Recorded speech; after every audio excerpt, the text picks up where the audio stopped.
Hey guys, I'm Aleister, I'm Alseia. and this is the Absurdium podcast. Welcome, welcome. We're so happy to host you with us here.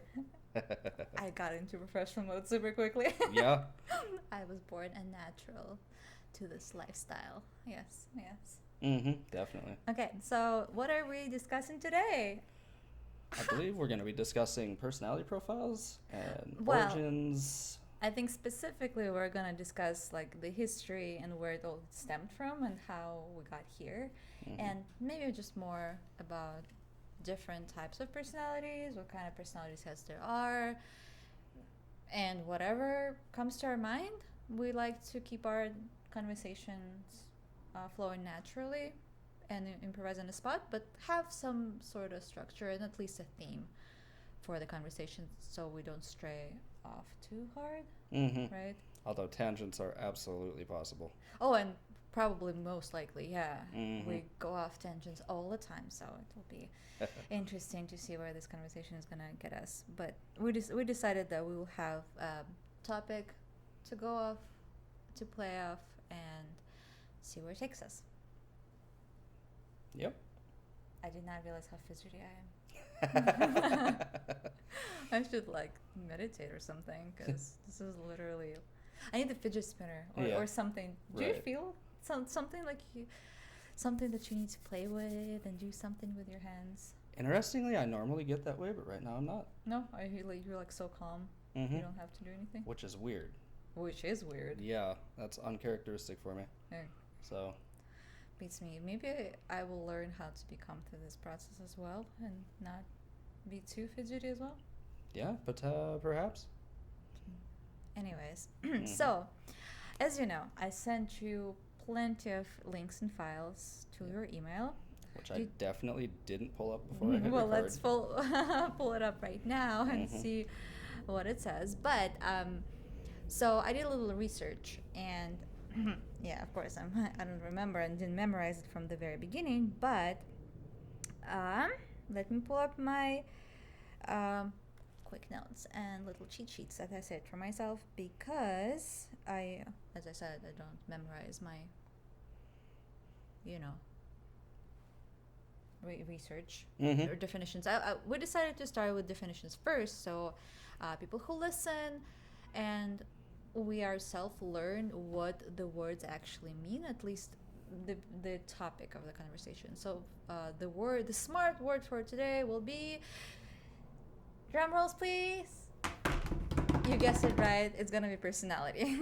So, according to American Psychological Association, personality refers to the enduring characteristic.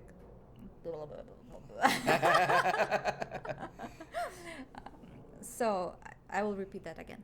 According to the American Psychological Association, personality refers to the enduring characteristics and behavior that comprise a person's unique adjustment to life, including major traits, interests, drives, values, self-concepts, abilities, and emotional patterns. What a loaded. Well, yeah, that's a mouthful. Right? It was quite complicated to read when you were so nervous. But it's interesting because I don't think I've ever thought about what the word personality actually means and how I would define it. Yeah, you just kind of have an intrinsic knowledge of it. Yeah, well, like in how it pertains to day-to-day life. Yeah, it's so interesting because we oftentimes, and I know in a different study, I do that a lot actually. In a different study, I read that a psychologist did an experiment where he said he would say a word, let's say a banana or an apple, whichever fruit you prefer, and said like, oh, imagine a banana or imagine an apple, and then he asked, okay, so how do you envision, what do you see when you think of the word apple? And some people said, oh, I see a yellow apple, like shiny one, or someone, oh, I see a red apple, or like I see a green apple with a stem and a leaf. And it just shows how different people put different meaning behind the words. Yeah, and it's, a word you'd think would be a pretty standard concept to most people. You would think we all know what an apple is, right? Right. But if I, for example, ask you to like, oh, can you like pick up apples? Mm-hmm. You'll pick up what you think of an apple, Yeah. not what I think for an apple, Right. which is interesting. And it's such a minor thing, but imagine having concepts like family, loyalty, I Mm-hmm. love, or other, difficult words, and what kind of meaning do people put behind those? Right. If you can get such a complex response with such a simple concept, Mm-hmm. how do the complex concepts handle it? Yeah, yeah. Interesting. So, yeah, but personality is an interesting word. I've never researched it before, nor never did I read an official definition of it. Right. But that's just according to American Psychological Association. I think I also saved the Encyclopedia Britannica. Obviously, we want to go to the sources. Would you want to read it out? Did you pull it up? I did. Okay. So I guess how much are you expecting me to read out of this? Well, I suppose just the very first paragraph. Fair enough. So personality, a characteristic way of thinking, feeling, and behaving. Personality embraces moods, attitudes, and opinions, and is most clearly expressed in interactions with other people. It includes behavioral characteristics, both inherent and acquired, that distinguish one person from another, and that can be observed in people's relations to the environment and to the social group. Okay, I think you lost me after the word personality.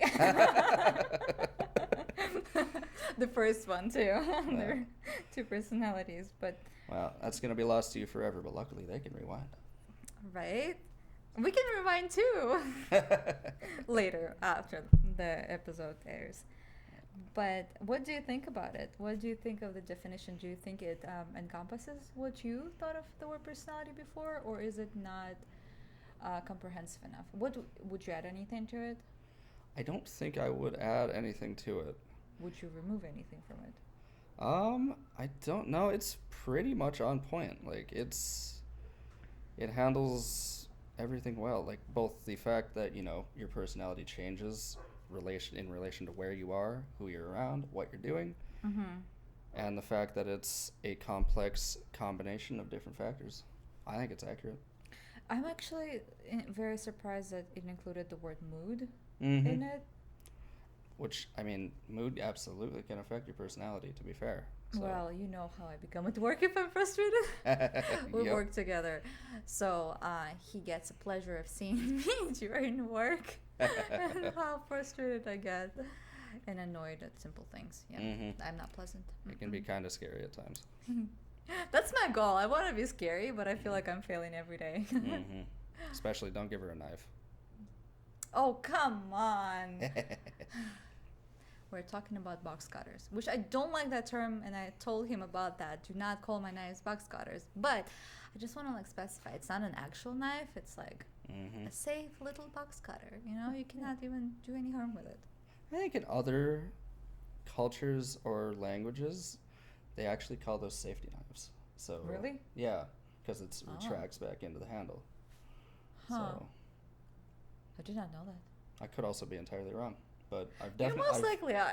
I've heard that term before. To be fair, Guys, if anyone speaks another language or grew up in a different culture, do let us know if you know those. You know the knives that you kind of push and extend the Mm. blade out, and then you push it back, and then you can kind of break it apart to get the dull edges out.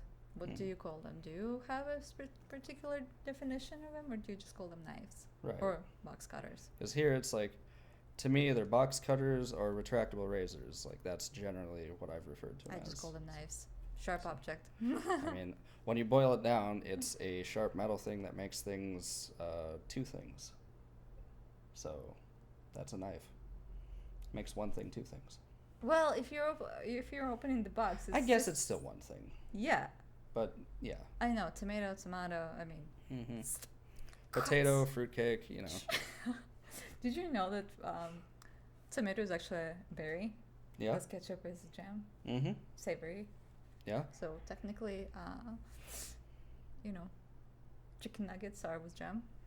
Think about that. Won't that haunt you forever? This is how our conversations usually go. We just start at something so deeply philosophical and smart, and we end up like Mm-hmm. ketchup is a gem, surface level kind of conversations. I'm thinking of having a, chicken and jam sandwich. That is gross. Yeah, it would be terrible. You know, thinking about that, there was one classical book that said that had a recipe with like fried eggs, Mm-hmm. sunny side up, not scrambled, Fair. with a jam, with jam. That's not that surprising. It's actually it was I experimented, so I made that because I was like, you know what? It's in a classical piece of literature. I want to know, so I actually made it, and I just didn't add any salt or pepper because like how gross is that? Right. And just added like a little tidbit of jam on my eggs, and it wasn't bad. I mean, it wasn't like my favorite thing. It was just so weird because the textures were off, and I'm not used to eating it that way. Right. Probably not something you'd go out of your way to make again, but No. I tried it, and it's enough for me for right now. serviceable. But, yeah. You know, it kind of makes sense in a way if you think of like a traditional American breakfast has always been like eggs, bacon, and toast. People like jam on toast, so I can kind of see how the two could come Don't together. they add like more maple syrup? And That's not necessarily jam. generally you only do syrup if you're having like pancakes or French toast. If you're having just normal buttered toast, you'll have We're talking about normal butter toast. like, I thought you were talking about eggs like and toast. actual French toast. Okay. yeah. Eggs and toast will be either jam or maybe peanut butter. I don't know if I've seen anyone I do eat that. my toast with cream cheese. That's in my personality. See what I did there? See Nice what I did callback. there? I'm so lame. Oh my god, my brother would have called me boomer by now. Which I'm not, by the way. Mm-hmm. What? I'm not. Well, if you are, I am. So Neither of us is a boomer. Although, yeah, I mean, I would say that you are kind of a boomer. I have some boomeristic tendencies A little bit. and gray hair now, which is terrible. But you'll get that too eventually. Oh, shut up. No. It's not in my personality to dwell in the past. I look in the future. Whoa. Yeah, and the future contains gray hair. What should we do with him? Do you leave a comment of your ideas how to punish him for his words? Because I am out of my weights for right now. Which is weird because I usually don't run out of snarky comments to say that easily. It's the mask. Huh? It's the mask. It's hiding your personality. Quite literally. I'm not as facially expressive anymore with the mask, you know? Yeah. Yeah, it adds its own charm. I mean, I still have my glasses because, like, I'll be blind if I didn't have them, but... But anyways, personality. So apparently, the idea of personality first occurred to... Oh, yeah, that Greek philosopher, you know, I don't know Greek philosophers. I probably should. well, no, you know that from the time I told you today. Not Socrates. Oh my god, no. It's gonna bother me now because I need to know. Right. Research on the fly. Hippocrates. Hippocrates? Yeah. Huh. Yeah. He sounds like a hypocrite. Smart. That's not funny. He's one of the greatest philosophers from back then. You know, the original one, the smart one. Fair. I mean, a lot of them were smart. But yeah, basically, it all started with.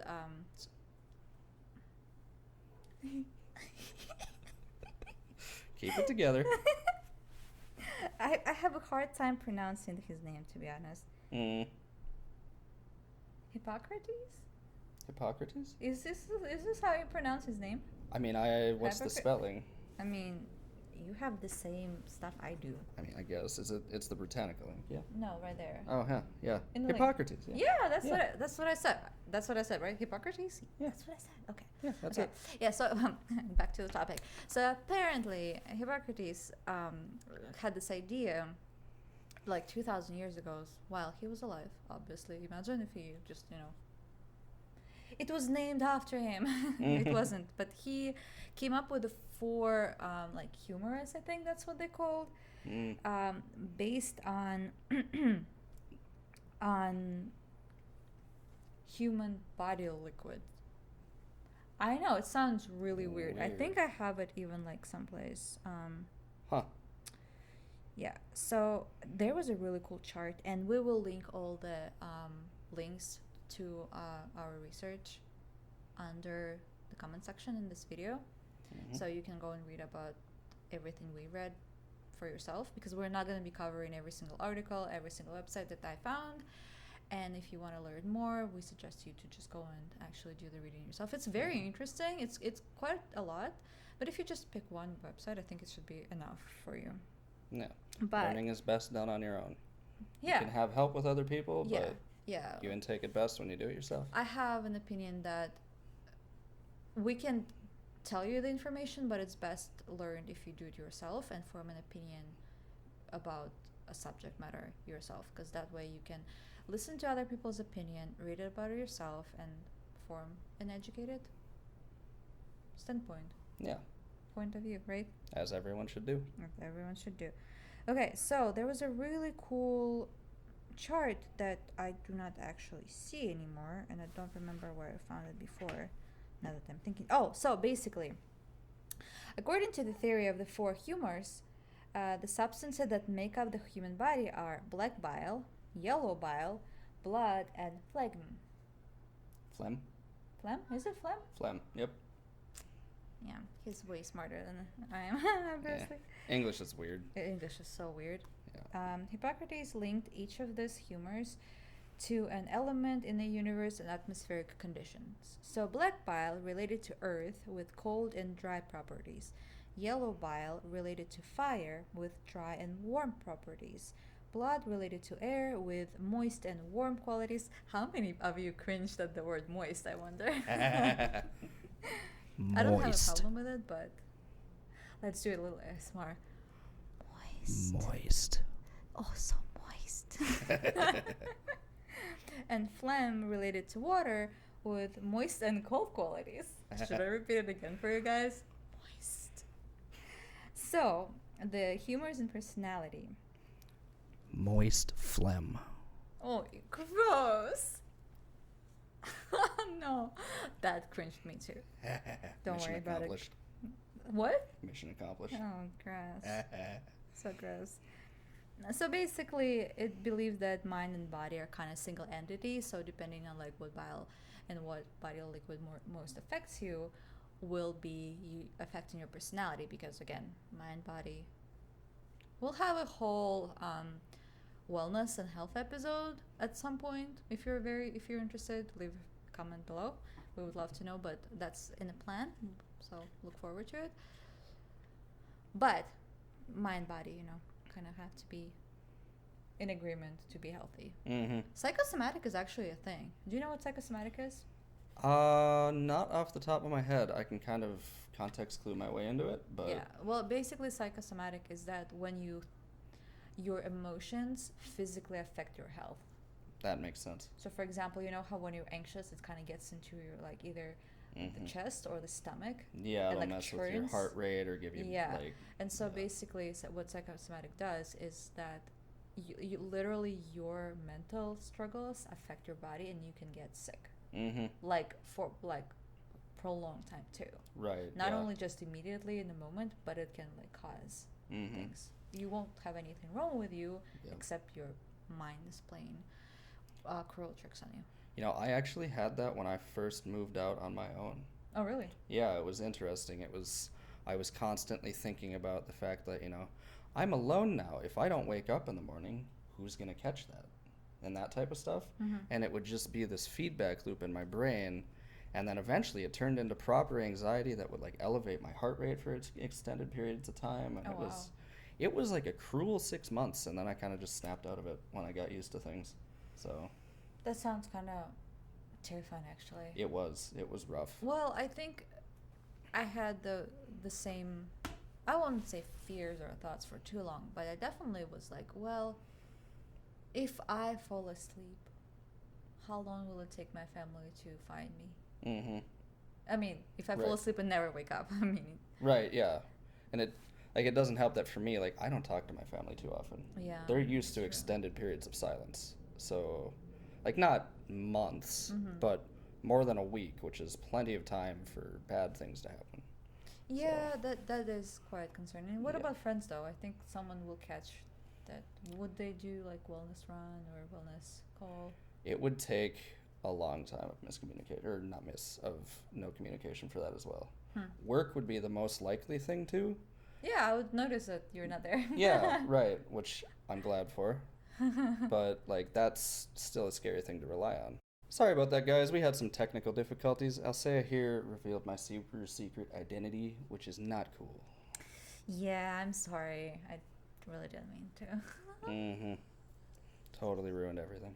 Yeah, well, we can just pick up from where we finished, right? Or had a little minor episode and had to do a little cut. But, so, yes, I think work would definitely notice that you were missing and send you a ton of messages and be like, where's Aleister? Where's Aleister? And I would notice definitely because we were pretty close together. Yeah. So I would definitely be like, check, posts to see if you had a day off or something and be like, no one notified that you're gone. I should probably check right on you.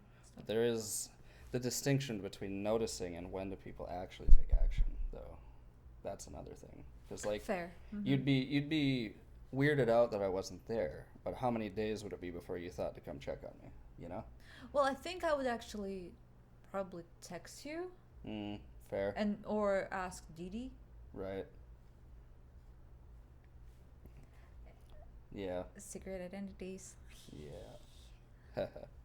So, yeah, I don't know. If I don't respond in work chat and, like, Discord or something, then clearly something's up. Yeah. Or JJ would notice something. Or Vivi. I don't know. Yeah. I feel like people would start noticing things. Yeah. Al would probably find something weird about it. Probably. Yeah. He needs me to report in on a daily. So. Yeah. So, I mean, definitely, I don't know if I would check on you, per se. Right. But I would definitely probably like text you. This got really dark. Let's switch topic, right? Yeah, Because I don't want to talk about this kind of sad things. So, but anxieties, right? So psychosomatic is what you think in your mind that affects your body. And like my cousin have like some issues, health issues, because she thinks it's psychosomatic because doctors cannot find anything actually wrong with her. Yeah. You know. Makes sense. Yeah, it can be like a placebo, of course. Kinda, but like affecting you in reality, not just a perception, but actually like your body suffering. Right. Yeah. Which is a weird concept, but I guess placebo would not be correct with that. Well, placebo is like it's not actually doing anything to you, whereas but you believe it does, so you act like it's happening. Thus, it make it into a reality. It's like in a law of attraction manifestation kind of thing. So in a sense, it doesn't. Whatever we believe doesn't have to be real for it to work. Like if you believe it enough, truly believe, then it's just gonna happen. Yeah. In my personality, I am a very positive and optimistic person, typically. Aleister here is not as optimistic or positive as I am. I try. I've been trying to make improvements. This is why I'm wearing orange and he's wearing gray. To highlight how different our personalities are. Definitely. We did not plan this, actually. I just wore orange today because I felt like it. Yeah. But she another likes being thing, bright and colorful. Yeah, bright and colorful. My favorite colors are yellow and pink. So take what you will from it. Which actually, did you know that your favorite colors can tell something about your personality? I did not. Well, someone told me about it, and I don't know where it came from. I don't know the science behind it. Which now I feel like I should look it up because I already looked up so much on personalities. I just didn't think. You know, this is the thing. Personalities and personal experiences and everything to do with it. Review the definition of personality. I'm not gonna repeat it again. It's so big and all-encompassing that it's no surprise there's so many different like tests and personality outlets and what you can take. Like your favorite fruit is a personality tell. Your favorite like color, your favorite vacation, anything you can think of is probably like literally every aspect of your life is a factor in literally personality. yeah. It won't, obviously, it won't, no personality test ever can tell who you are, and you should not rely on personality tests to tell you who you are. But it can guide you to understand you better, I feel like. Yeah. In a sense, what do you think? I've always had a bit of a love-hate relationship with them. Like, Hmm. the ones I've taken, they've seemed like they'll get broad generalizations correct Oh about my yeah. personality, Mm-hmm. but it's always seemed like, it's they're kind of built to just match what you want them to be in a way. Has always But been my take on them. but then how do you know what you want it to be? That's the hard part. It's like it's a subconscious thing in my mind. Well, actually, one of the articles that I've read and one of the websites, I'm not going to look it up. You can go through links and read it for yourself. It did say that, oh, I think one of the tests, there's, I think, 105 question free test that reveals your, like, some kind of personality. I can pull it up. I will pull it up right now. Yeah, I might want as to make well. sure I give you proper information. But it basically, where is this? The personality test. Yeah, this one. So it's called personality style test, and it 105 question and has 15 personalities. But I think this test emphasizes that it's not made to be positive. Like, I've noticed that a lot of the personalities, or majority of the personality tests that you take online right now, free, not free, they usually tell you good things about your personality, like Right, like they try to put a positive highlights. spin on it. Yeah, well, it doesn't. I don't think it's wrong. I think what they're saying is actually true. Maybe not, definitely not 100%, because we cannot be identified or like explained just by one mere personality test. And I don't think anyone can explain you by like one generalization of some kind. Right. But this but usually they just give you like something more positive to concentrate, and I actually appreciate that, because if you're not given negative, you don't dwell in it, and Right. because you don't dwell in it, you don't Mm-hmm. how would I say it, you don't emphasize and you don't bring it into life. Right, yeah. You think about good things. For example, if your personality says that you're caring, you're kind, you volunteer a lot, and you like to help people, that's what you're gonna remember. That's gonna be your take on the personality, right? Mm-hmm. So Yeah, you're and gonna you'll gradually kind of fall into Mhm. that kind of behavior. Yeah, exactly. Right. So it's kind of like you're hypnotizing or programming yourself to be better, which I think I'm always for it. There's always room to be better. There's always room to be a better human being, more kind, nicer, grow from where you're standing right now. But Right. at the same time, I definitely see the value in this test, the one that I just brought up, where it also gives you like raw explanation of your personality without Mm-hmm. like sugarcoating things or just bringing positives, but also the negatives. Right. There's also a need for like a proper scientific, like Yeah. analytical side to Mhm. these. Yeah. For sure. I do want to kind of bring this up in the sense that if you are taking something like that, do be aware that it might tell you something that you feel very uncomfortable with. So if you feel like you won't be able to just get over it, and you will start, believing in what it says and overemphasizing it in yourself, just don't bother with it. Mm-hmm. Take a better, like a more nicer personality test, and Right. Definitely don't let it ruin your day. yeah, or ruin however long Mm-hmm. Right. period of time worth speaking about. It can be like weeks. I know I take everything very personally, or like not personally, but somewhat closer. So I wouldn't want anything negative affecting my life Right. and me. If it does tell me like, and your shortcomings, that you have a short temper and you blow up very quickly, I'll remember that. And next time I fight, Mm-hmm. I don't know, which I don't really fight very often. Right, but it would come up to your back of your Yeah. head, and you would dwell on it, and you'd be like, "Well, am I always like this?" And it would Mm-hmm. be a negative spiral. Yeah. But on the other hand, if you're aware of it and if you notice that the next time, that's a good opportunity to learn and become better from there. Right. Because like the downfall is usually lack of awareness, and once you have the awareness, it's the first step of changing something about yourself or a situation. Right. Yeah. It's all what you do with the information. Yeah. So we want to give you information that will help you become better in one way or another, or at least it leads you to the path of becoming better in a sense, right? Right. Yeah. To maybe, hopefully, we will do that for you and you will feel better. Yeah. If we can And- all look at life that way, we can make Yeah. the world a better place. Maybe we can all like look and acknowledge that every experience, every test, everything that we do is like a learning opportunity for growth and bettering ourselves, because there's always just room to becoming better. Yeah. And everything you do is a learning experience. And remember that when there's no good or bad or wrong or right personality. Yep. You're who you are, and it's beautiful.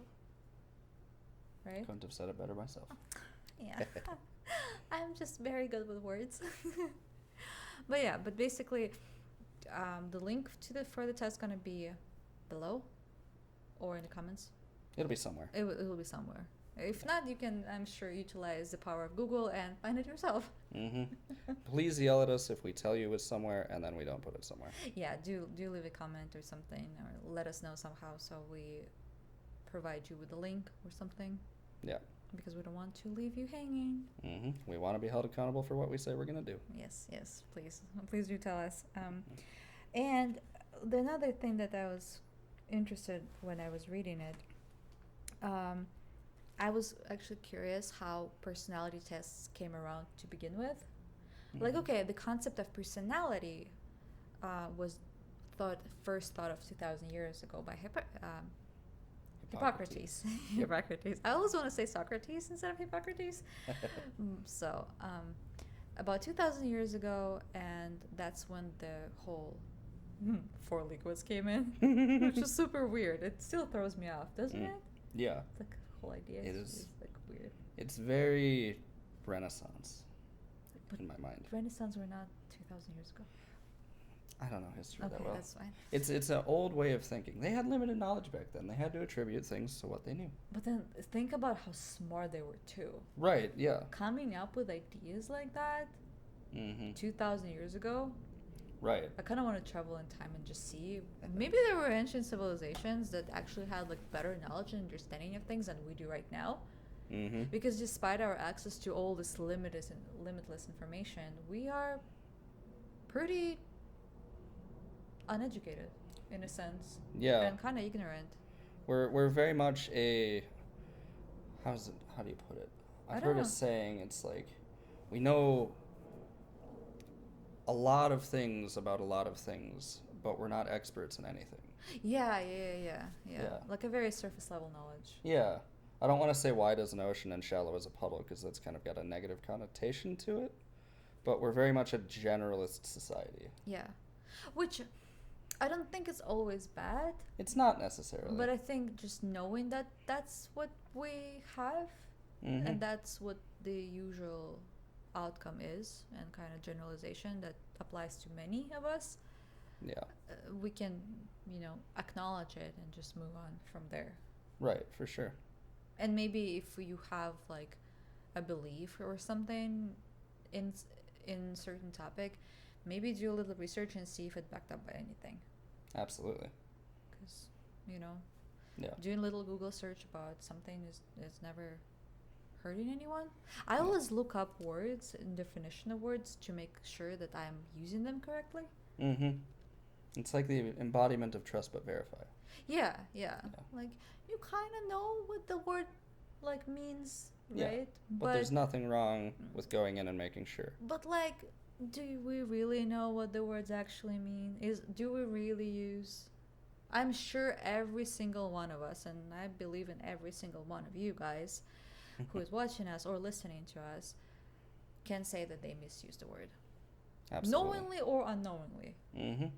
For sure. Like in this case, ignorance is kind of bliss and not so much bliss. And that's why I check my words sometimes. Right. Where I'm like, is it how you use it? Is it really? Yeah, like I recently used the word uncouth And I had to look that up and be like, did I actually just use that right, or did I just swear in Old English? Did you? No, I used it right. Okay. So Yeah. I don't remember the definition off the top of my head. How dare you not remember the definition? Right. Don't bring words that if you don't remember definitions of them. It's so uncouth of me. See That was what you not did planned at all. No, we just let the conversation flow and see where it leads us. Obviously, this led us really far from the personality. Yeah. But you can kind of gather with my personality, for example, is that I like to do my little research and I like to poke and probe a little bit in topics that interest me. And not about everything, for goodness sake. Mhm. God, no. She read in a study somewhere. Well, I'm sure I read a study for something. I don't know what, but I did all the research for the personality for this episode, so you can clearly tell I know what I'm talking about, right? And just to defend myself, I didn't know procrastinate. This was planned that I go into this knowing nothing. Yeah. So. Swear! No, I actually was... there was too much information, so I didn't read every single article. Listen, one article was 37 pages. It's a lot of pages. It was kind of dry, so I was like, well, it's interesting, but other articles are just as interesting, but I'm still going to include this one because there was a lot of research done in the 90s. I think starting at 1930s about personality. That's when the entire personality, I won't say movement, but like branch of psychology opened up to a more of a prominent degree because it only became a thing, like studied thing and, used thing in very recent history. Right, yeah, we don't know much about it. No, like in the last 90, 80 years. Like it's super, super recent if you think about it. Yeah, it sounds like a long time, Yeah. but in the, like, if you take the human race and encapsulate our old timeline, 98 years is nothing. Well, So. if the whole idea of a personality was like 2,000 years ago, I don't think people really like thought about how to. Well, no, even Hippocrates. I want to say Socrates, but it's not Socrates. It's Hippocrates. He even divided people in 4 categories, which is I didn't finish reading it out, but I remember it's choleric, sanguinic, melancholic, and phlegmatic. Interesting. So that those are the 4 humorous types. Right. Based on the body liquids of the black, yellow, I forget what the third one was. blood, and then what's the 4th? Phlegm. Right, Yes. right. Just so weird to me. I know, I didn't say that word correctly. Mm-hmm. I clearly don't know. I don't even know what it is. What is it? What is phlegm? Phlegm is like... trigger warning if you get grossed out by stuff like this, but it's like, you ever have like your nose draining into your throat and you choke on it? Oof. Okay. So like mucus. Yeah, exactly. So basically mucus. Why don't they just say mucus? Why do they have to use like fancy words like phlegm that I don't even know how to pronounce? I'm sure you people are much more. I would assume it's a translation from either Greek or Latin. Well, Hippocrates was Greek. So Greek then. So probably Greek. No. Well, anyways, Mm-hmm. it's a smart word, but yeah. So the personality thing that I found on all-knowing Wikipedia. I love Wikipedia, even though it is not supposed to be used in a research. It does have a lot of links in the articles, so I'm sure majority of you know that about it. Right. It's a great source. Wikipedia is still a great source for research, for at least finding the links. Right, yeah, and it's to like, an actual. especially if you know how to use its cited sources, and then you can find the primary sources. Yep.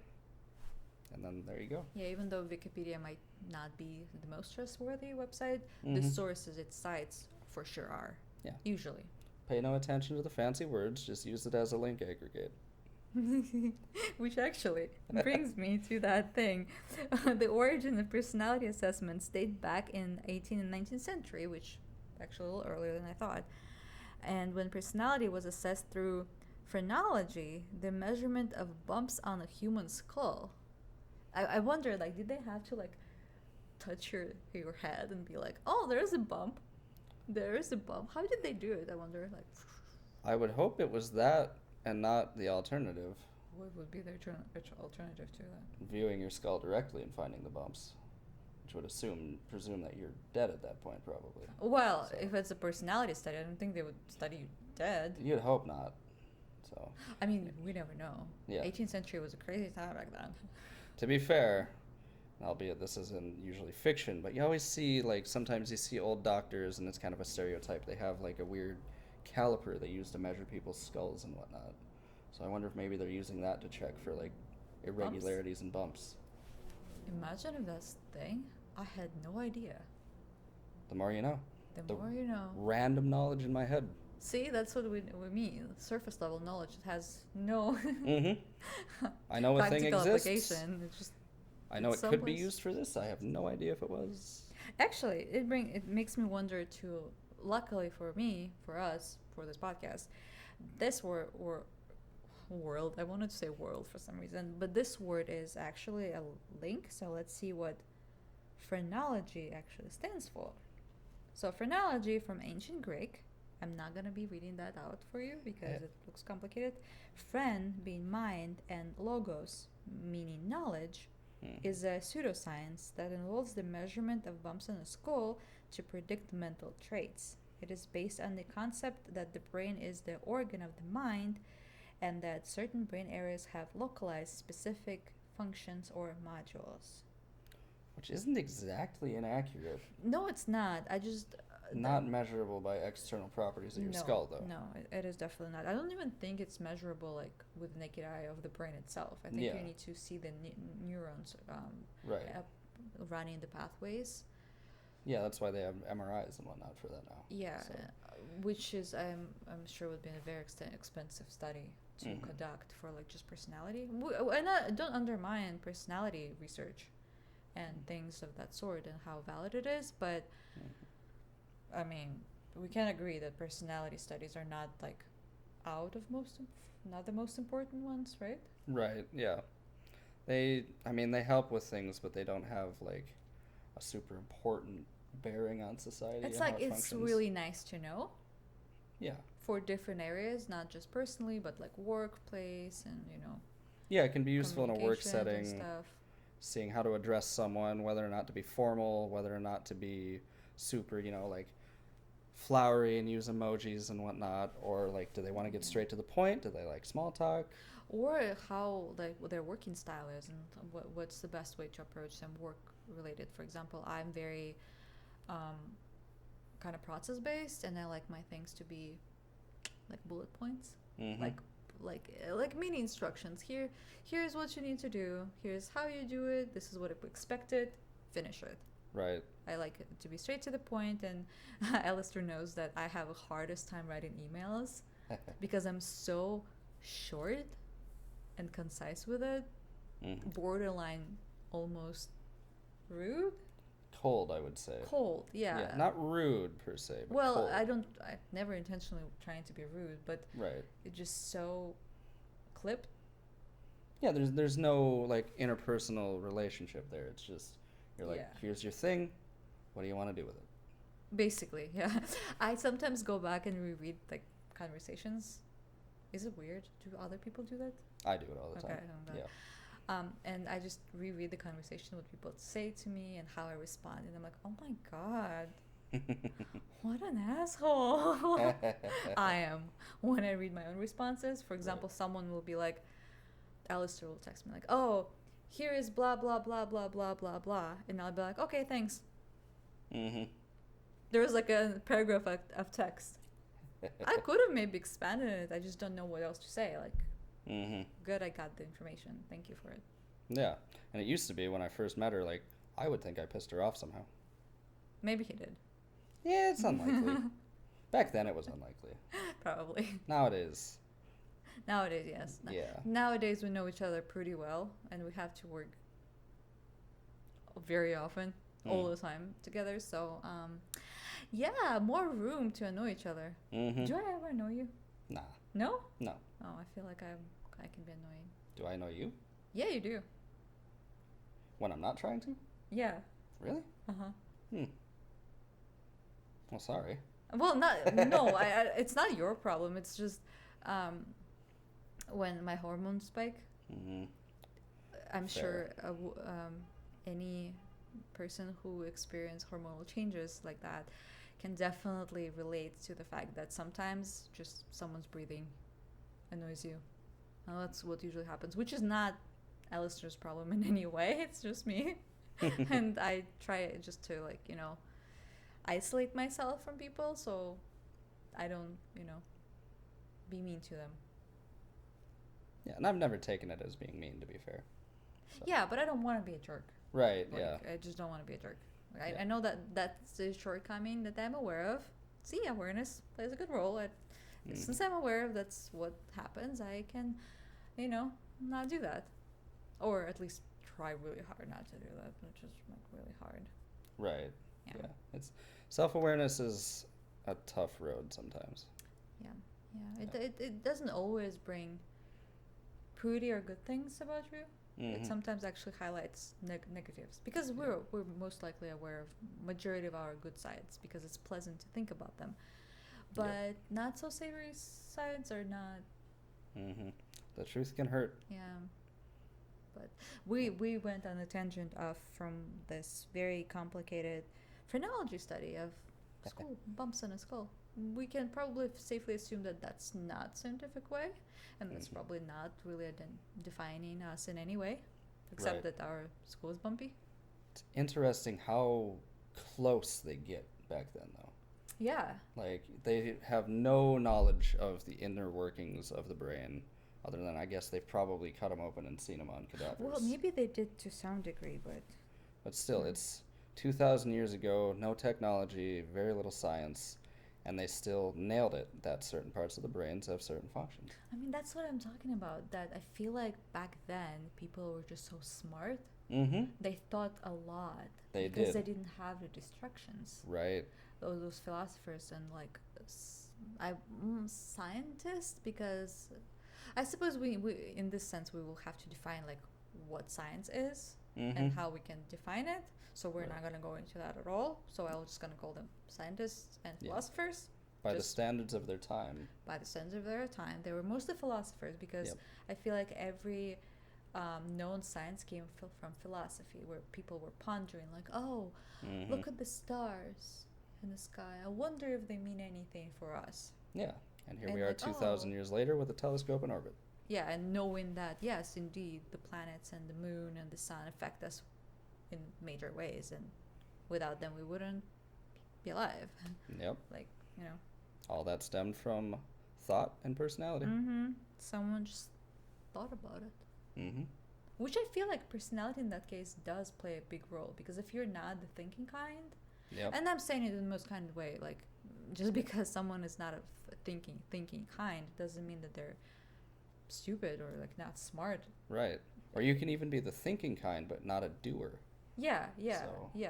We need to remember that you can be a thinking, and you can be a thinker, and you can be a doer, and both are fine. You just need to make sure that you know how to do the other thing too, and to some degree, because, like, if you just think and never do, then you don't get anywhere. But if you do it without thinking, it is really hard to get anywhere, because you might be doing wrong things.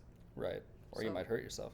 Exactly. So, metaphorically speaking, thinking is endures. So, both are important, and we need to have a certain balance to it. Why are we going off tangent? Which is a good thing. That's what we do. Yes, that's what we do. It's kind of our thing. But another one that I found in the definition, another way that they read personalities was physiognomy, which assess personality based on person's outer appearance. I feel like in Asia they do it a lot, in China and, like, Japan, Koreas, and I'm sure in other Asian countries they actually read your face, like how your face structure is. Right. I think we talked about it once or twice. Yeah, it rings a bell. Yeah, where they, like, if you have this kind of eyes or this kind of face shape, it means one thing, and if you're this and that, it's this way. Because, like, the softer feature, the more nicer you probably are, the sharper the features, the more. And I feel like even now we'll always subconsciously do that. We see a person and we have a certain understanding of them. Right. And you to can be have read. like the more obvious version of that too, whereas like you see worry lines on someone's forehead, or you see Hmm. like what do you call the little things in the eyes when someone smiles a lot? Oh, the crow's feet, Yeah. the So, wrinkles. yep. So those are obvious, and like I'm pretty sure everyone knows about that type of thing, but like Yeah, there's or so like much more to anger it. lines. So like when someone is frowning, now you cannot Right. see it. Right. But like when you're frowning, you have those like vertical lines. Mm-hmm. And if you like surprised constantly, I have like a little horizontal little wrinkle on my forehead that I'm trying to get rid of with some fancy skincare. If you have recommendation for skincare, I'm always open. Please tell me, because I want to be young forever. And we won't reveal our age because no. Mm-hmm. But um, Not yeah, boomers though. not boomers. No, no. We already had this conversation. Mm-hmm. It's a Literally callback. like a couple of minutes, 10, 15 minutes ago, right? Yeah. So, yeah, so I think physiognomy in that sense is like the closest and maybe uh, more correct in a sense. I do feel like your face and your like the structure of your face can tell a lot. Absolutely. What do you think?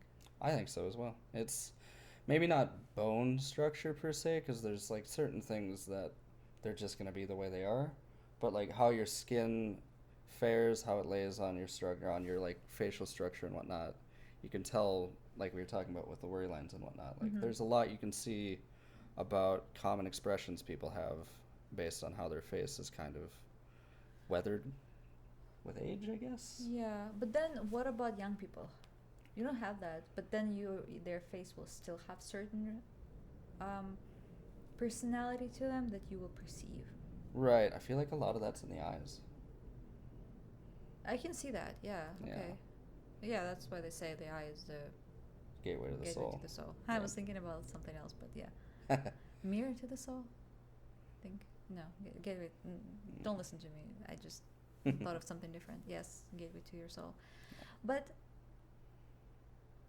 I don't know. I think physiognomy is very interesting. I would love to learn more, and I wonder if there are actual books on it. I'm sure there are. I'm curious now. I read palmistry, just for fun of it. Mm-hmm. Never. I would just wanted to read my own palm, and I actually didn't even figure out which palm you're supposed to read. But different sources say that you're supposed to read your dominant hand, which is my right, or Mm-hmm. your non-dominant hand. In my case, it's left. And they both show different things, so they're not even identical. So I cannot, Right. depending on what I read, I would read differently. It makes sense that they would be different, but it's interesting. Yeah. I'm curious too, like which one do you read from? Or maybe Do you can you even believe in palmistry? I not per se, but I do believe that what you do with your hands will leave permanent record in Mm-hmm. some way in like the wear and tear on your body, and that can probably be read. But like palmistry is used for fortune telling. Right. People read like your future, like your love life, your lifelines, and all that. I mean, I don't know how much I believe in it per se because Mm-hmm. never really had my palm read professionally, Right. so I have no knowledge of it. If anyone knows anyone or Yeah. any sources that we can Yeah, I'm a do bit of more a research with. skeptic when it comes to that kind of stuff. Like, Mm-hmm. I feel like there's something there, otherwise it wouldn't be as prolific as it is. But I don't think it's what people say it is. Hmm. I think it's always interesting to um, know the origins of things and how they started. Right. Yeah. Because I'm sure all like palmistry started as a means to learn something about yourself. Right. I just in what context was it used? I'm not. I'm sure it wasn't. I don't know if it was used as a supernatural in a sense. I don't know. We can do we count fortune telling as supernatural? In a way, it's mystic. Mystic. I Yeah. like that word better. Yeah. Yeah. Do we count it as mystic then? Yeah. Yeah. So like okay, I don't know if it started as mystic. Yeah. It Did probably you have like some actual practical? started Yeah. as some practical thing, and then we as humans doing what we do, we took it and we twisted it into something else. I mean, I feel like it's more fun being all mystical. Like, True. Yeah. I mean, ooh, mysterious. it touches on the desire for answers. Yeah, because So, we all are so uncertain of our futures and we all want to know more. yeah. But yeah, we don't know, and because I mean, we will never know for sure unless someone proves Right. Or that we get time travel. correct. We already discussed that. Mhm. Story. Well, you can travel scientifically, actually.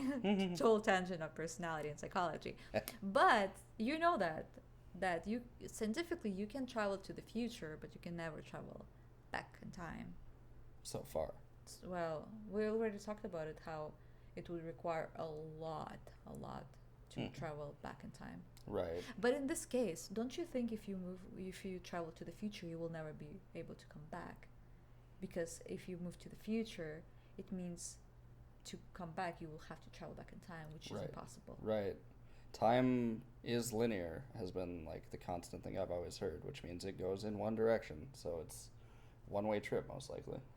Well, even the concept we'll go into like physics right now, which by the way, Stephen Hawking's wrote amazing books, highly recommend. On time and like universe and stuff, amazing books. Want to read all of them? I just read like one or two. But he said that time is not very linear and different points, and time is a perception. Yes, it moves constantly and doesn't stop, Mhm. but how fast it moves is a perception. Right. Yeah. Based on various factors. Yeah, and your personal factor too. Yeah. Personal and external. Yeah, but also like, did you know that if they're a set of twins and one twin like goes to space for 6 months, he returns younger Mhm. because gravity actually speeds up time, the like Right. your aging process, and the farther you're from the gravity, the slower your time goes. I mean, we're speaking like 15 minutes. Is it the gravity that does it? I think that's what Stephen Hawking referred to was gravity. I was always under the impression that aging was a factor of speed. Because I've always, like, I remember reading that if you travel at the speed of light, you will age differently relative to those standing still. And someone in orbit is Or moving maybe faster that than is. someone on the surface. Maybe I misunderstood what he was saying. I will have to go back to the book and actually reread it again. Either speed or gravity, or maybe both. I don't remember. Don't trust what I'm saying. TLDR, though, they'll be different age, physically speaking. Yeah, it doesn't matter how they got there. Basically, there will be two different ages because one was in space, another was on the ground, and things were different for them. Yep. Gravity or speed-wise. Perceptually, the same. Physically, different. Yep. Well, again, like 10 minutes only. Yeah. Yeah, it's not like noticeable. ages. Yeah. Right. But scientifically speaking, they will be slightly different, and in age, even though if they were born at the same time, Yeah. which is still impossible. They'll still be like a couple of minutes apart. But Mm-hmm. for the clear experiment, we're talking about if they were like the same second. Right, yeah. Which brings up an interesting concept. If we, as a race in the future, become more spacefaring, we're going to have to think about that in a much more serious context. Like aging? Yeah, because say you have a twin who wants to stay here, but you want to go to, say, Alpha Centauri or something like that, and then you come back. How much different is your age going to be at that point? Because that's such a vast difference compared to just being on the space station. Yeah, you will be traveling for a while. I mean, I guess when you consider it that way, that might be a one-way trip depending on how far in the future we're talking. Will that be traveling in the future though? Isn't it more like destination-wise, not necessarily like within the same space-time continuum? You're not technically moving into the future, are you? No, not per se. Like you can come back to the same spot. Right, well, I guess it's a factor of how we're getting there. Are we bending space a la like a wormhole? Are we just traveling at the speed of light, which may already alter time perception? But neither of those are traveling to the future. You can still use the same path going back. True. Thus, it's not traveling in time. It's just traveling in space. Right, Which but is you may not be powerful. traveling in time, but your body will experience time different potentially than those who are not traveling. I think this is a bit too high of a concept Yeah. for me that I would not be able to have any educational input and more like speculations that Fair. what I think might be true, which I don't want to really throw because they won't have any grounds to it. Fair enough. I can't even call it like if we're talking about science, I want to have at least some shred of understanding of it in this specific, Right. which I don't think I have at the moment. So I don't want to throw anything. And To be fair, mine is half sci-fi, half reading things about the sci-fi, but I like, sci-fi. but to a like degree. science reacting to sci-fi and like how they can kind of mirror each other at I times. feel like a lot of sci-fi books employ a lot of actual science. They data. absolutely do, yeah. So we can kind of use it as a backup. Not always, Yeah. but Especially like hard sci-fi absolutely does. oh yeah, Like stuff like The Martian and whatnot. which is it's my favorite movie. I love that movie so much. It makes me want to go back home and watch it again. Have you started the book yet? No, I have not. I haven't. And I also have Hail Mary, which I also have not read yet. I love Project Hail Mary. That one, like The Martian's great, but Project Hail Mary is wild. People like the oh my god. People who I spoke to about that author and those books did really highly recommend the Project Hail Mary Yeah. to me, but I haven't gotten to it yet. My preferred choice of literature is mostly fantasy, Yeah. fiction of a different kind. So, Right. although sci-fi is lovely too, When done right. when done right. Yes, my vents about whole books being written in a not so wild manner. Yeah. Yeah. I'm picky about my books, and I will drop it if I don't think the story, or the style, or the way the character development is, Yeah. written well. She's a bit of a literature snob, but in a good way. Yep, I am indeed. I like to read, and I read a lot, so I make sure that what I read is somewhat digestible to me and up to my standards, because If you're gonna spend the time doing it, you might as well enjoy it to your full extent. Exactly. I'm not like you who will just. Excuse me. Well, you said that if you committed enough time to something, you will just finish it just because you already put so much time against it. Yeah, that's fair. I'm guilty of that, but it's like I want to see the conclusion at that point. Just read the end of it. Don't go through the entire book. I have done that. Yeah, to be fair. see, Yeah, that's what I do. If the book is finished and it's not written, I just kind of flip back, read the last chapter, and be like, okay, I read the beginning, I read the end, and this is all I need to know. Right. It depends. It's a varying level of interest. If it's completely drops off, but I still want to know the end, I'll skip to it. But if it's like kind of holding my attention, I'll kind of fight through it and just keep reading. Fair. So. I'm not the same way, people. I'm not the same way. I cannot do that. You read so much compared to me that you can't really be that way. That's Otherwise, true. you wouldn't get through your library, which you probably already don't because there's so many. That's true. But it would take so much longer. That's true. Yeah. But basically, yes. There is a lot of what I can say about personality stuff in the Wikipedia link and page. That's what we were talking about. Huh? That's what we were talking about. Yeah, personality and not science or books, which is a lovely conversation. If you're curious about any of that, you can leave a comment or a suggestion, and we will take it into account and most likely talk about it, because we will be talking about different things. We'll talk about it for at least 20% of its given episode. Oh, yeah. You can tell our personality types are the type to go on tangents, though. Yeah. But that's the best kind of conversations, when you just start talking and then your mind wanders in mysterious ways and leads you to a path of the unknown that you would like to explore. Absolutely. I don't know. I think it's the best conversation. It's like, when you're with your best friend, which is kind of nice. We're friends. Yeah. Sitting there late at night, having tea, snacks, or whatever beverage of choice you prefer to drink in the evening or at night or any part of the day. And you just have a conversation, and it just flows naturally. Right. You guys are friends, so we want to have the conversation with you too, just like we do between ourselves, So please participate. Maybe you have some thoughts that you want to share with us, and it will be lovely to hear what you want to say, because it will definitely give us food for thought too, because we learn a lot from each other. Mm-hmm. And I think the best way to understand things is by actually saying or writing them out, because while you're writing, you're actually processing the thought, and making it clear in your mind, and you kind of understand it deeper. Yeah, you think about every word you put down. Yeah, and Yeah. and sometimes, how you said this today, it sounded better in my head. Exactly, yeah. Yeah, Everyone's had that before where they Yeah. say something and they immediately go, well, now that I've said that out loud, it didn't really sound that great. Yeah, and it sounded fun in your mind, and that's why so many people, like in books and all psychologists and therapists tell you, like, write the thoughts down Right. so you can see them on paper or on a device. Doesn't matter. Doesn't necessarily even have to be written. Like, Yeah. if you're not the type to like the written, what's the word I'm looking for? I don't know. What word are you looking You don't have to write it. You can say it to yourself in a mirror. That's also common. Or just speak to yourself. Yeah.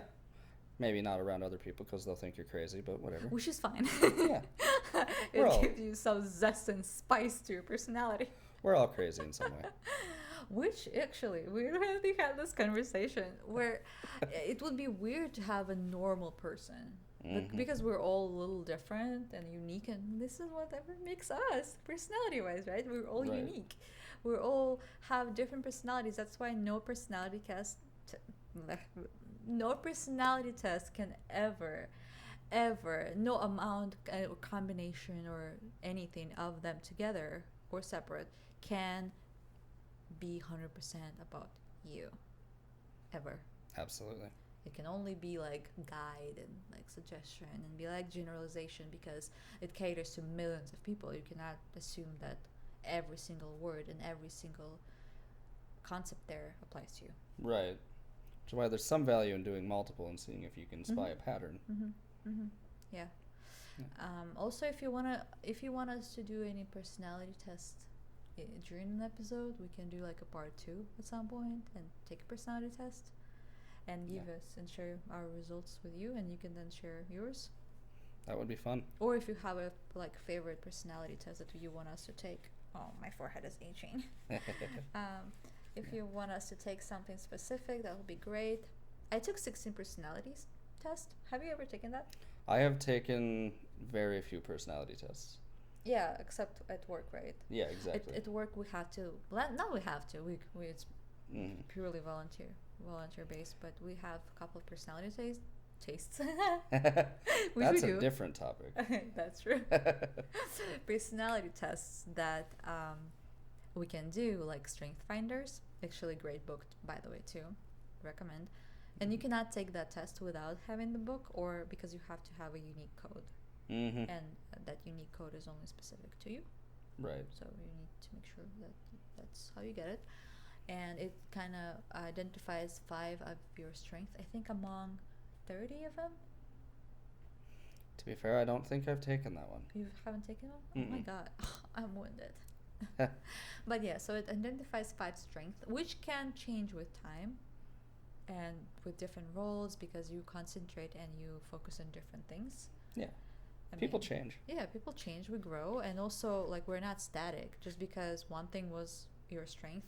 Also, it doesn't mean that just because you're strong in those 5 things, you're not strong in anything else. It's just like in this particular moment, those 5 are most prevalent. Right. But the rest are still important and they still are present within you. Yeah. Again, you gotta remember, people are the sum of their experiences. Yeah, So yeah. as those experiences change, who you are changes.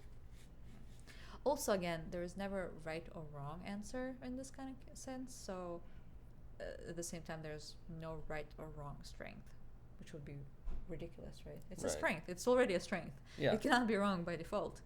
Exactly. And then we had the MDNA assessment. Mm-hmm. You remember that one? Yeah, that one I took. I don't remember what I got out of it, though.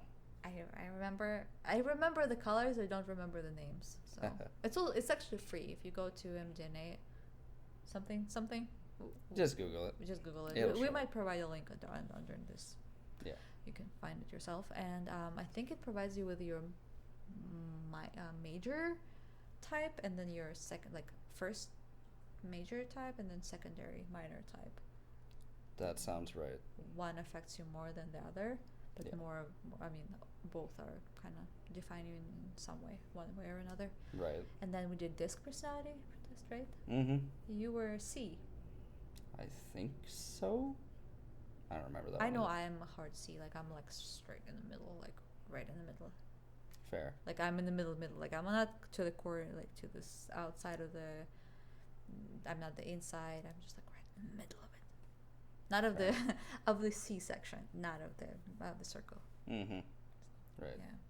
Yeah, I mean, as I don't give them as much probably weight as you do, or at least I haven't in the past, so I didn't really commit my results to heart. Mm-hmm. So I like personality tests. I like learning about everything and anything, including myself. So I do a lot of. I do read a lot of psychology articles just for fun. He knows because sometimes I come to work and I'll be like, "Oh my god, I've read this a study." I read a study about this and this," and we always crack up because it's such a common way for me to start the conversation. Like, "Oh, I read a study about," and we just like have a moment of just pure laughter, and then we go back to what I read in a study. Yeah.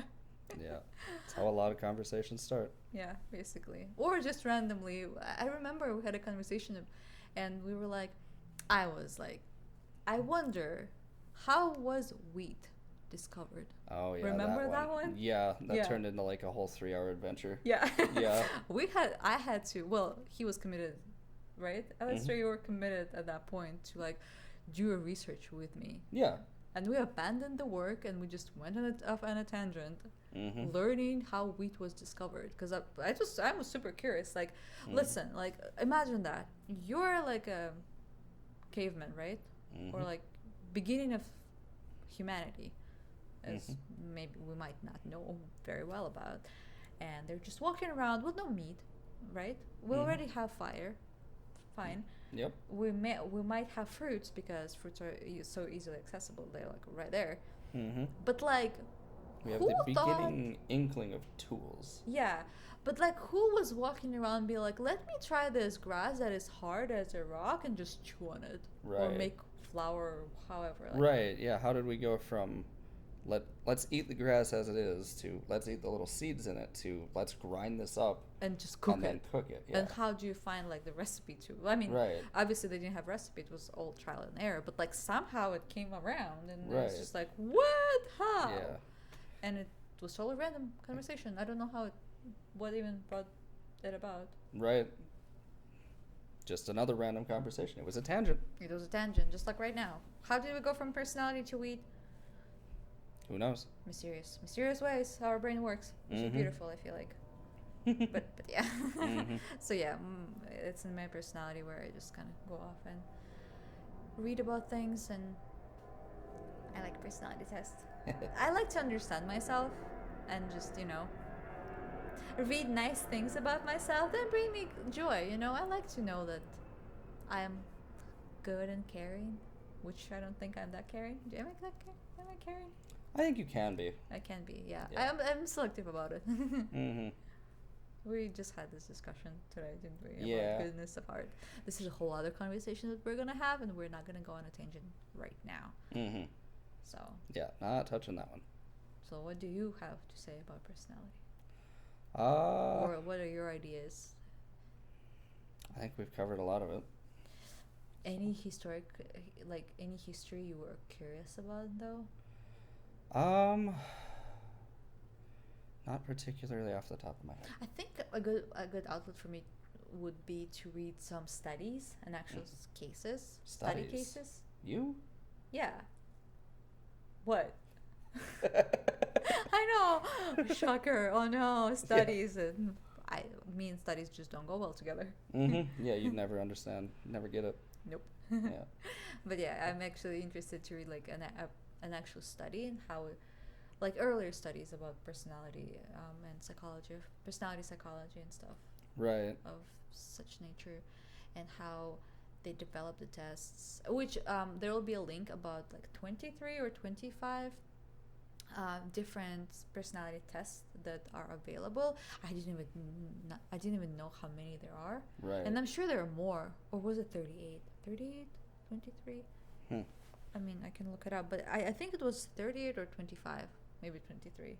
Maybe there was a different website that I saw with 23 recommendations, Mm-hmm. but I just picked one that had like an absurd amount of them. Right. Of them. I'm sure you'll find different numbers places, to be honest. Yeah. Okay. So. Like, dual I would biblical style. definitely need to probably read more on it Best to 23. formulate questions.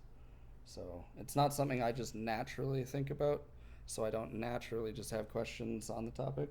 I would need to read something, prompt a thought, research it, type of thing. Which is my personality. I don't just randomly formulate things to think about. I have to be prompted to think about things. So. Well, I don't think I need to. I need to be prompted too. Yeah, I think something always prompts me to think about certain things. I suppose. I don't just like, well, I suppose with how my brain works, I can just come up with something. I mean, it's prompting in a different way. Like, you're prompted because you're just curious in general and you go find things to read about. Whereas I'm like, I'll be thinking about more practical things during most of my day. And in order to think about, like, the origins of personality, I'd need to be reading an article, see a specific line that mentions something that piques my curiosity. Oddly enough, I don't even see you reading an article about anything on that topic to begin with. Yeah, usually I'm more like science and stuff. Yeah, so. more practical. Yeah. More like tinkery kind of self. Yeah. Right, yeah. You're very much more hands-on with your knowledge. Mm-hmm. Where you're more of a doer and I'm more of a thinker. Right. In this particular sense. True. Which makes us a good team. Yeah. This is why we're making this podcast. 2 different perspectives. Thinker, doer. Mm-hmm. We will have conversations about more practical things from Aleister's perspective. Yeah. And all but in due time. Time. Maybe we'll have a conversation about time. Oh, I'm sure. Space-time continuum. Absolutely. That'll come up eventually. I just have to really read on it because there's a lot of science. We'll have to get some of the Stephen Hawking I'll books. have to whoosh, buckle up, get ready for the whole adventure. Do you think, talking back on personality, do you think astrology is personality? How much do you think, do you believe in astrology? I feel like we've touched on this before. Well, in person, not... Yeah, right, yes. With you, our friends. Yeah. I believe there's something to it. Mm-hmm. Again, I'm not much of a spiritual type. I don't really believe in the paranormal per se. Do you think astrology is paranormal? I feel like it's mystic, kind of, which is adjacent. I feel like there's probably maybe misunderstood or unknown sciences that we've not tapped into that astrology potentially describes parts of.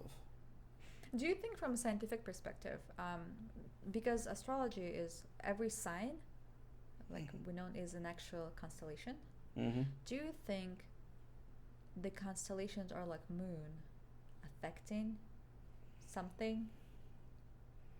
It would be, I don't know how it would be possible from a scientific perspective, but I also know that quantum entanglement exists. So it could be people born at a certain time, maybe certain parts of their being are quantum entangled with certain matter in certain constellations, where the things that happen there affect people down here. That kind of makes sense. We could touch up on it. Yeah. It's definitely not a personality kind of conversation. It's more scientific conversation. Right, but it's an interesting way to think about it too, because as we I think mentioned it before, that we probably did, right? Yeah, that most likely things started more practically based and it just turned into more mystical.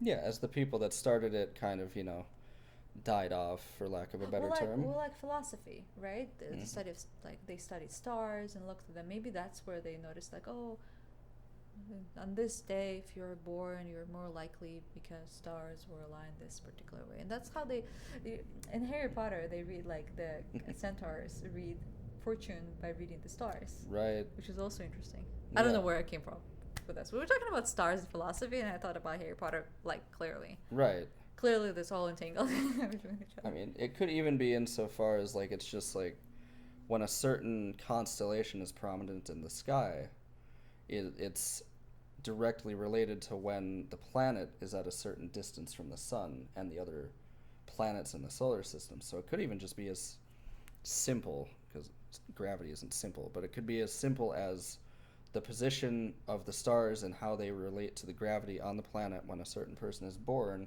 could have certain implications on inherent things about them. I can see that. Yeah. Again, science, it could be science that we don't know about. It could not be. I have no idea. I'm not a scientist. At this point, it's probably a matter of belief. Mm-hmm. Because until science can prove something, it's just you either believe it or not. Yeah. Which is fine. I mean, that's how science came around. Yeah. People believed certain things and they tried to prove it, and then here we are, knowing math and biology and physics and all the other smart things. Yeah, and as the saying goes, any sufficiently advanced technology is indistinguishable from magic. And that applies to science as well. I mean, listen, opinion, so. internet is magical. Right, yeah. Truly magical.